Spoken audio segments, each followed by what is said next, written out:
Mesmo com autoritarismo e dinheiro à vontade, o trem-bala ainda é algo arriscado.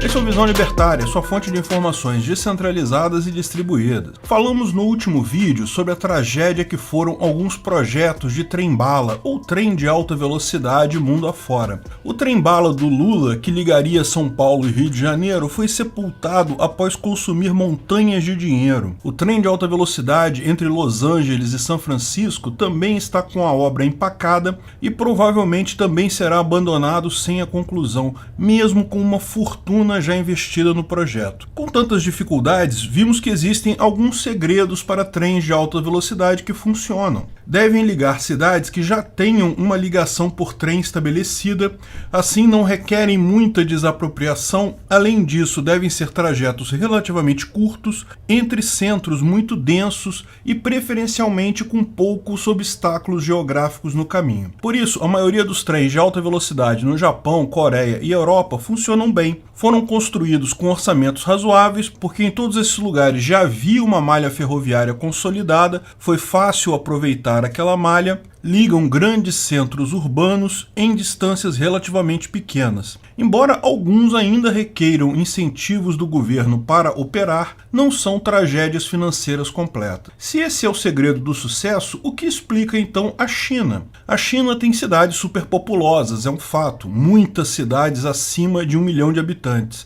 mas as distâncias lá são grandes, mais comparáveis com o Brasil e os Estados Unidos do que com a Europa. Também, em muitos casos, tem a geografia totalmente desfavorável, com grandes desertos, montanhas, grandes rios, solos congelados. Enfim, como explicar então que a China conseguiu montar em muito pouco tempo uma rede enorme de ferrovias com trens de alta velocidade? Bem, a explicação para isso é muito simples: autoritarismo e irresponsabilidade financeira. Como explicamos no caso do Brasil e dos Estados Unidos, uma grande parte do custo consiste nas desapropriações de imóveis no meio do caminho para permitir o traçado. Isso se torna muito mais simples no comunismo, onde o governo é dono de toda a terra. Lógico, existem contratos, licenciamentos que precisam ser respeitados, mas tudo fica mais fácil quando o governo pode simplesmente te matar se você não obedecer. Outro ponto é a questão do licenciamento ambiental. Em países do Ocidente, é comum que obras sejam atrasadas, tenham grandes custos para a realocação de espécies que habitam aquela região. Algumas obras chegam a ser canceladas por um sapo ou um outro animal que tem naquela região.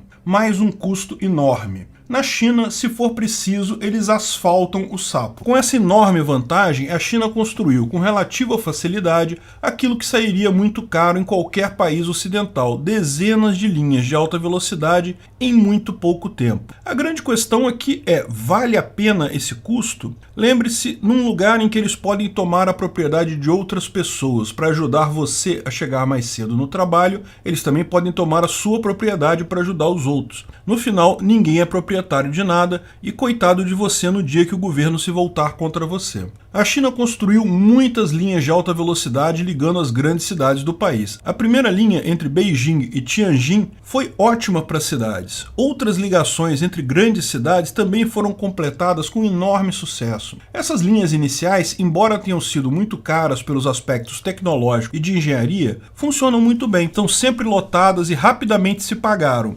principalmente devido ao baixo custo das desapropriações. Mas é nesse momento que se percebe a importância do mercado e do cálculo econômico para se botar um freio nesse tipo de coisa. Com a desaceleração da economia mundial em 2008, vários projetos de novas expansões que já estavam prontos não se mostravam mais economicamente viáveis na China. No entanto, a maior parte das linhas chinesas foi feita após esse período. Como o governo encara os trens de alta velocidade como um parâmetro importante para a propaganda do sucesso do governo, como há interesse do país em crescer seu PIB ano a ano também com o objetivo de propaganda, depois de todas as cidades significativas na China terem sido ligadas por trens-bala, o governo continuou incentivando a construção, mesmo sabendo que seria inviável economicamente. Sem um mercado para impor limites, aparece o problema do cálculo econômico. Os custos reais são ocultados ocultados ou diminuídos, os benefícios reais são expandidos ou exagerados por coisas como imagem no exterior, uso futuro, integração do país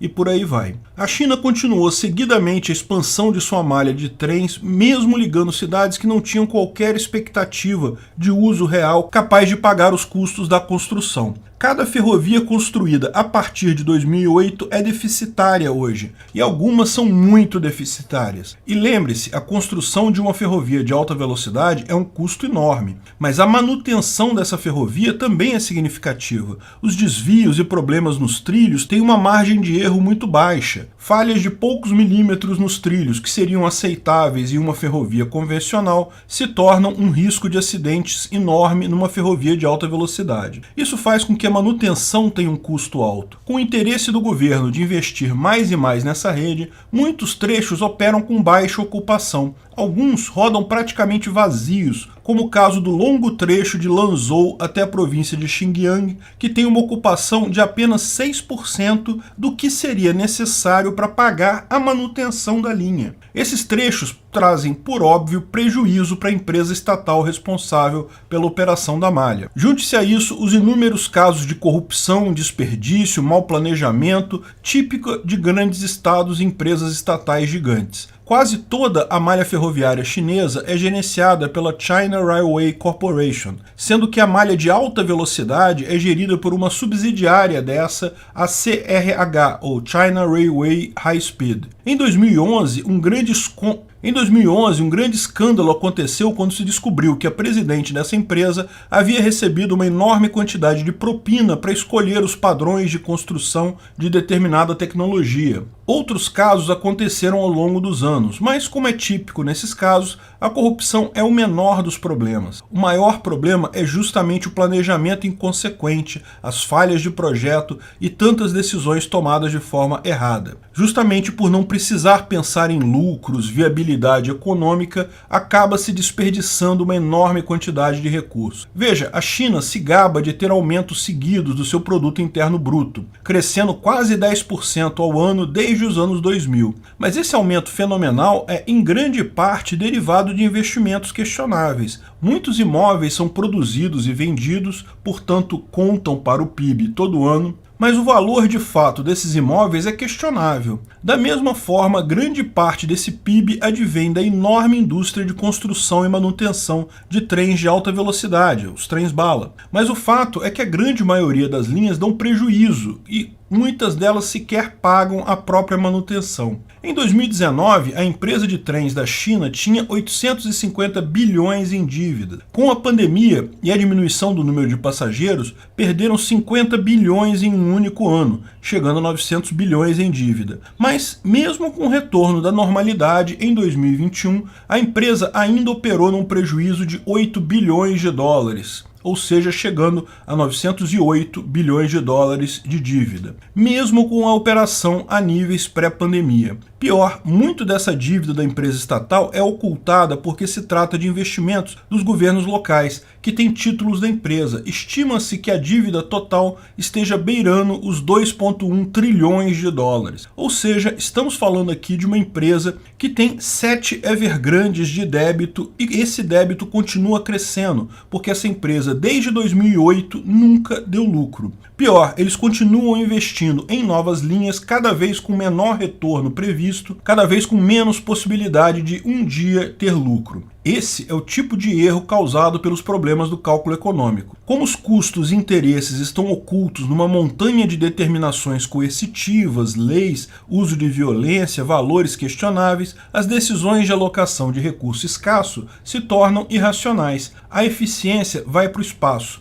A coisa pode até funcionar por algum tempo, mas como o Mises deixou claro lá no paper dele de 1921, inevitavelmente o problema do cálculo econômico leva à quebra do país. E não adianta a fantasia de capitalismo colocada na China, porque enquanto os grandes valores de mercado forem distorcidos por vontades políticas, sempre haverá o problema do cálculo econômico. Lembra, o problema da China Railway Company é 7 vezes pior que o da Evergrande. E além disso, é um problema totalmente estatal. Muita gente estima que se tem um crash que é capaz de derrubar o Partido Comunista da China, é a quebra dessa empresa estatal de gestão das ferrovias. Nós, no Ocidente, temos muito o medo de cisnes negros na economia, eventos totalmente inesperados que ninguém imaginaria que poderiam acontecer e de repente mudam todo o cenário econômico. Na China, eles têm medo de rinocerontes brancos, aquela montanha de problemas estatais que todos sabem que existe, mas que, por hora, está bem comportada.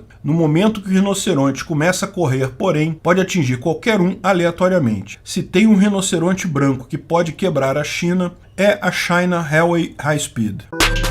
Obrigado por sua audiência. Esse vídeo foi um oferecimento de armataweb.com, cloud e serviços de data center, 100% de compromisso com a satisfação e privacidade dos clientes. Aceitamos Bitcoin. Veja o link na descrição do vídeo. Se você gostou desse vídeo, clique no like e compartilhe ele em suas redes sociais. Se inscreva no canal para nos ajudar, clicando no botão vermelho abaixo. Se quiser ser avisado de novos vídeos, clique no sininho ao lado. Se você quiser comprar camisas e outros itens do Visão Libertária, veja nossos itens no site Pimenta no Café, pimentanocafé.com.br/Visão Libertária, tudo junto sem acento, ou clique no link da descrição. Até a próxima!